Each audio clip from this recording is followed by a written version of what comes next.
बता रहा हूँ, 20 देशों की मदद कर रहा है इस वक्त भारत, 20 देशों की। क्या बात है। बजट में 5408 करोड़ के फंड का ऐलान किया गया।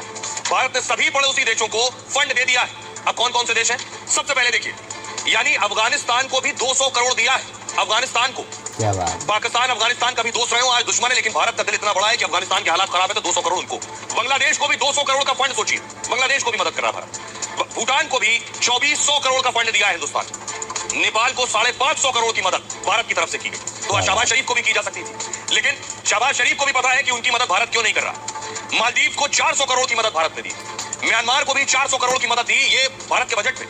श्रीलंका को 150 करोड़ की मदद दी गई और बजट में पाकिस्तान को कोई मदद नहीं दी गई। बड़ा साफ है कि पाकिस्तान की मदद क्यों नहीं की गई। आइए मैं आपको दिखाता हूं कि आखिर पाकिस्तान को अगर मदद दी जाती, पाकिस्तान की खुद पत्रकार ये बता रहे हैं कि पाकिस्तान को अगर आईएमएफ भी मदद कर देता तो वो मदद लोगों तक नहीं पहुंचती, वहां की सेना और सरकारें खा जाती। पाकिस्तान की इस वक्त तो काफी कहना चाहिए कि इनकी एजेंसीज, जो हमारी एजेंसीज हैं, उनको इस वक्त चाहिए कि सिर्फ और सिर्फ टीटीपी पे फोकस करें और उनको कंट्रोल करें। उसके बजाय वो जो है पॉलिटिक्स में इंटरफेयर कर रहे हैं, कभी गवर्नमेंट हटा रहे हैं, कभी गवर्नमेंट ला रहे हैं, उसमें लगे हुए हैं, या इस बात का इंतजार कर रहे हैं कि आईएमएफ से और दूसरी कंट्रीज से कुछ पैसा आ जाए और फिर वो अपने फंड्स लेके और काम शुरू करें। यानी ये काम नहीं कि गवर्नमेंट को संभालना है या कंट्री को, बल्कि वो पैसा बाहर पहुंचाने में लग जाएंगे, फिर दोबारा चोरी होगी। और ये कहने में हर किसी को मालूम है, कोई बुराई नहीं है कि मैं भी यहाँ पे कहता हूँ कि हमारी एजेंसीज भी चोरी कर रही होती है और हमारी फौज भी। ये करप्शन के केसेस सिर्फ और सिर्फ पॉलिटिशियंस के नहीं है, पॉलिटिशियंस की सिर्फ गर्दन पतली होती है, तो इसलिए उनको कह दिया जाता है, बाकी लोगों को कहा नहीं जाता। इसलिए कि आपको मालूम है कि लोगों को किस तरह से टॉर्चर किया जाता है, किस तरह से डराया धमकाया जाता है, लेकिन ये लोग इसी में लगे हैं और टीटीपी की तरफ किसी का ध्यान ही नहीं है।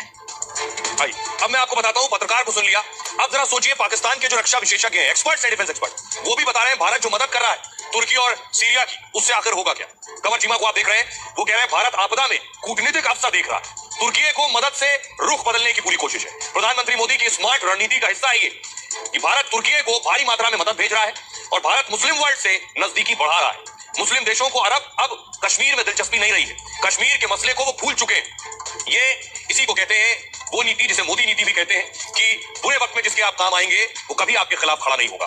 अब पाकिस्तान कंगाल के दौर पे, वीडियो पूरा देखिएगा और शेयर लाइक जरूर कीजिएगा दोस्तों। मैं कि लोग पाकिस्तान छोड़कर जा रहे हैं, पाकिस्तान में जो हालात है ये देखिए, कंगाल हो गए, पाकिस्तान छोड़ के जा रहे हैं, छोड़ने वालों की संख्या बढ़ गई है, भारी तादाद में लोग पाकिस्तान छोड़कर भाग रहे हैं, टिकट कटाकर फ्लाइट लेकर दुनिया के किसी मुल्क में, जिनके पास पैसा है, दुनिया के किसी मुल्क में जा रहे हैं, लेकिन कसम खा चुके हैं कि पाकिस्तान में नहीं रहेंगे। क्यों? क्योंकि इतने खराब हालात है। देखिए जरा कहां भाग गए अब तक लोग, ये आप देख रहे हैं, लोग पाकिस्तान से फ्लाइट लेकर सऊदी अरब गए, पाकिस्तान में लगभग 5 लाख लोग, यूएई चले गए 1,28,000 लोग, और पाकिस्तान से फ्लाइट लेकर ओमान गए हैं 82,380 लोग। अगली फ्लाइट पाकिस्तान से पकड़कर कतर चले गए, 58,000 लोगों ने पाकिस्तान छोड़ दिया, कतर चले गए। इसके अलावा बहरीन चले गए 13,653 लोग पाकिस्तान छोड़कर। एक और फ्लाइट पाकिस्तान से उड़ी तो कुवैत चले गए 2,089 लोग।